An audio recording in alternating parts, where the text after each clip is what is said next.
Welcome to this special edition here on Joy News on Multi TV, and we have a very important guest. I'm sure most of you would want to hear from him. I am also dying to hear from him, and we have none other than the former Vice President of the Republic of Ghana, Mr. Pakwesi Amissah-Arthur. How have you been? Minding my own business. I come to the office. We try to understand what is going on in the country, keep up with the various developments so that we will be able, when the time comes, to be able to offer our perspective of what's going on in the country. You know, the former president, Kufuor, once said that it's better to be a general secretary in power than, you know, a general secretary in opposition, more like to say. Messenger. A messenger, yes, so to say. How is it like being out of power? You are the vice president of the Republic of Ghana. How are you coping out of power? I disagree with Mr. Kufuor. I think that the various majority, minority in government, out of government, they all have different roles to play. And so this offers an opportunity for us to reflect and to learn lessons from what we went through, from what the country went through, so that given another opportunity, we can do better than we did. What lessons would you say you've been able to draw from what happened, especially in the defeat? Oh, there are many lessons, and in our defeat, we've had Dr. Kwesi Botwe write a report which has identified some of the problems that we had of an internal nature that we are working on. So there are many things that one learns when one is out of office, and one has a certain detachment from what is happening in the country to be able to then put together necessary responses. Interesting, but that's a report that indeed the NDC has fought the media especially for bringing out certain details, even though we are told that that's not the original one. But how is the implementation of that report going? Have you seen it? Yes, I'm a member, thankfully I'm a member of the Council of Elders, and Dr. Botwe spent a couple of hours briefing us, and the functional executive also gave us a summary of the report. So we have an idea of the contents of the report. But as Dr. Botwe said, the report is in 3 parts. The last part is the one that they just put together all the comments from everybody. Tested, untested, justified, not justified, it's all there. And I think that sometimes when someone picks up that section of the report, it can make an attack on various individuals, which the committee itself in the end did not accept. So yes, the major lessons I think we have learned, and the major lesson is on the registration, the biometric registration, and what was used for. And so we are going through a process of re-registering our members in order to correct the mistakes that we made the last time. Was the unity walk part of the recommendations of Kwesi Botwe? Not specifically. Dr. Botwe asked that there will be healing, that there were many people who were angry, there were people who were dissatisfied with the way things went, and we must heal the party. Some people took the unity walk as a way in which they will heal the rifts that had taken place in the But do you think it's ended up healing, or rather deepening the division in the party? No, it hasn't deepened the divisions. Maybe it hasn't healed thoroughly. What the Council of Elders discussed this thing, and we felt that the number of constituencies, branches where the hurt was, it wasn't at the national level. And therefore, the healing that took place, the unity work that took place in the constituency, in the branch, in the region, was preferable to one that was national in character.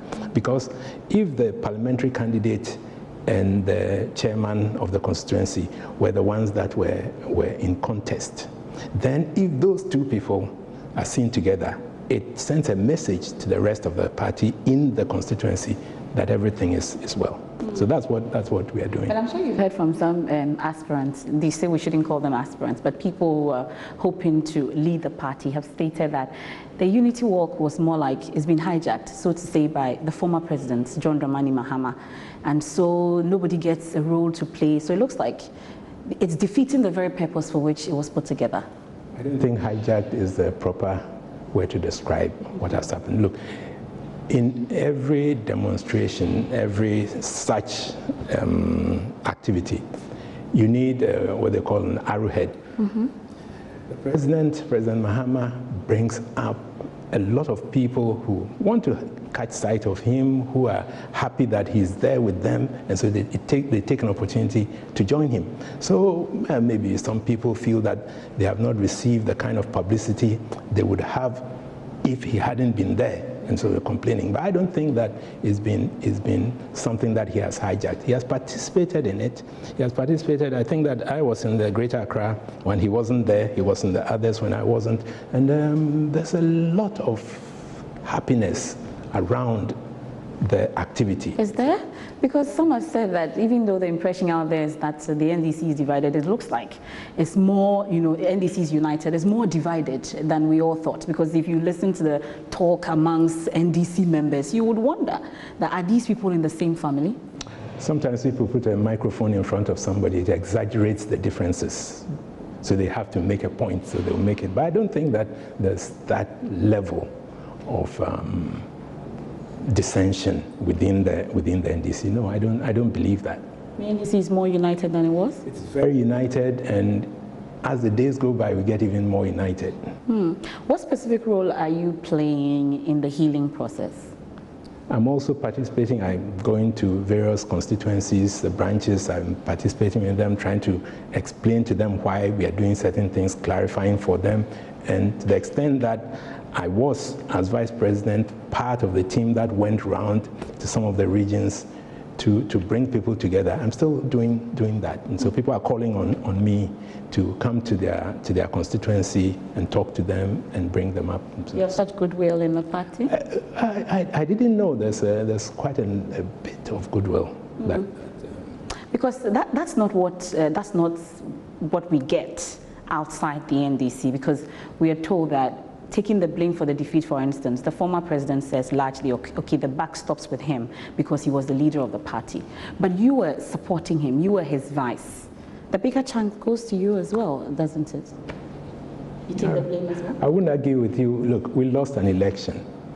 We have learned lessons from it. We are going forward. So we look back, the extent that we can learn a lesson from it. But there are challenges in front of us in Ghana.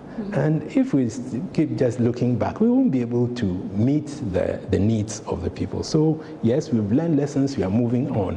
And let everybody allow us to move on, because it will inure to the benefit of the Ghanaian people when we move on. The NDC is hopeful that with this everything that has gone on in the healing process, you're sure you're able to take the reins of power again in 2020? We live and we'll experience it. We will? We will. The NDC back in 2020, in the state that it is in?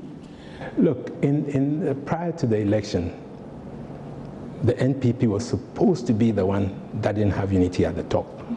General Secretary was removed, the chairman was removed, and so on. They went ahead and won an election. We don't have that level of the difference at the top.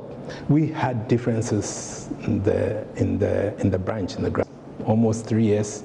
We'll come up to it, and knowing the NDC, when there are challenges, people rise up to it. Are you hopeful to be in a leadership position of the NDC come 2020?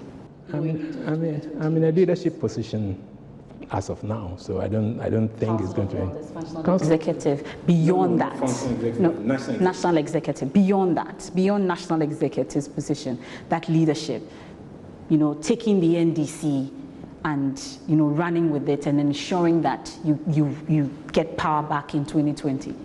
I'm going to be working with them throughout the campaign, from now until the campaign. So I'll be working with the NDC, and I'm sure that we will come up with... You were the former vice president. Yeah. You don't wish to be the leader of the party or the presidential candidate of the party? I don't have that kind of ambition. I'm saying that I'm available to be used by the party in whatever way they feel possible. So I'm available. But there's too much emphasis on the leader and so on. Look, we are going through a reorganization. Mm-hmm. If we select a leader now, the people who are dissatisfied will undermine them. So we're saying that let's put our leadership hopes, aspirations aside. Let's organize this thing well. And then whoever comes will have a big party that is supporting him. Not to start off. Yeah, but you journalists are deepening that thing. I'm saying that even now, you keep asking me the questions, and I'm saying that leave us to reorganize and come up with it. And that question will resolve itself when we've done. But you keep saying, will you be, it's like... With the goodwill, sometimes it's not the media. Your own NDC people, you open phone lines, you activate phone lines, they call, asking that they want this person to lead the party, they want that person to lead the party, and your name has come up. You don't want you don't want to heed the call. You've seen posters. We've seen posters on social media. Amissah-Arthur for 2020. Haven't you seen it? Are you not behind it? No, I'm not behind it. Definitely not behind it. But I'm saying that people sit in their rooms and they come up with artwork and so on. Look, a lot of organization is needed for somebody to become a leader. Mm-hmm. And so I'm saying that we are not there yet. When the time comes, people will come up naturally and they'll be voted for. And when that time comes? When that time comes, well, you're crossing the river before, what's the saying? Mm-hmm. Yeah, we won't cross the bridge until we get to it. So when we get to it, then whatever it is will happen. But the leader will plan ahead, planning ahead and knowing that you will get there. All this time, when there are issues ahead of us that we are talking about. Definitely we'll come to the issues. We'll definitely will come to the issues. Okay. Is it that you don't think you're fit for the job? I don't know why you ask. I say that it is not the issue now. Mm-hmm. You are forcing an issue when you say that it's the NDC people who are opening the phone lines. I say that there's too much of an interest in this matter. Okay. I don't think it is the issue that should exercise our energies now. But you know that everybody watching us right now would expect to hear Mr. Amissah-Arthur say whether he's going to run for 2020 or not. The whole interview, 1 hour, 2 hours, the listener, the NDC people will call asking that MFA did not do a good job by not getting Mr. Amissah-Arthur to say whether he's going or not. And you will not do a good job. Because you are not going to give that. Because I'm not going to fall into that trap. Too many people have fallen into that trap where they are not ready and they have been forced because there's an insistent interviewer to say that, yes, I'm going. I'm saying to you that I'm happy that people feel that I'm qualified to lead the NDC. That also gives me a certain influence in the things that we are doing. So I'm happy that they are doing that, but I have not decided. And when I decide, I'll go all out into seeking the office. But as of now, no. It's just a few months away, so we're sure we can wait for that day to come, and I know you will certainly let us know. But what's the relationship between the leadership of the party and the former president, Jerry John Rawlings? I don't understand the question. I'm sure you even heard the president say that the former president does not even have honor in his own home, so to say, because he was introduced and MPs did not. And this is not the first time we're hearing this. We're hearing also that it looks like he doesn't have such a good relationship with the current leadership of the party, especially yourself and former President John Dramani Mahama. I have no problems at all with the former President Rawlings. And I don't think that the NDC has a problem with him. He's the chairman of our Council of Elders. He attends meetings, he participates in it, and he's shown respect when he comes. I was in Parliament House yesterday, and there was a lot of singing of the national anthem. And then they were introducing people. I think he was the first to be introduced. Mm-hmm. So if they didn't react in the way that they reacted when later on President Mahama was introduced, I don't think that So all MPs rising to their feet when Mahama's name was mentioned. And they did. At least we watched from afar. They did. But that was not done for former president. I don't know what, I'm not an MP, I don't know what went in there. I was sitting there and I thought that there was also a resounding applause when President Rawlings was named. But as you see, you know, the speaker had tried to talk about the national anthem, about oppressors rule, and that the MPs reacted. Then he introduced him. So they got up, and then, so there was a lot of commotion. I don't think that's enough for us to say that there's no respect for our president. And then quite a number of people recognize the role he played in creating the NDC, and we give him that respect. In spite of all the criticisms? No, but that's his style. He criticizes when he thinks that he can correct. That's been his style from 82, even from 79. So I don't think that anybody can change him in that way. So I think that they're making a lot to take advantage of any seeming problems that we have in the NDC. But we'll resolve it. He attends the meetings, he says his mind, and we respect him. Does he still have the party at heart? You have to ask him. Okay. Well, it brings me to the relationship between you and former President John Dramani Mahama, I should say your former boss. We've seen how President Akufo-Addo lavishes praises on his appointees, including his Vice President Bawumia. Would you say you have the same relationship with former president? Was that the kind of relationship you had with your former boss? I think I have an even better relation with him. Because, you know, when you love somebody, you don't go out to tell everybody that you love him. Tell them in the house. So whenever I see people lavish praise on people outside,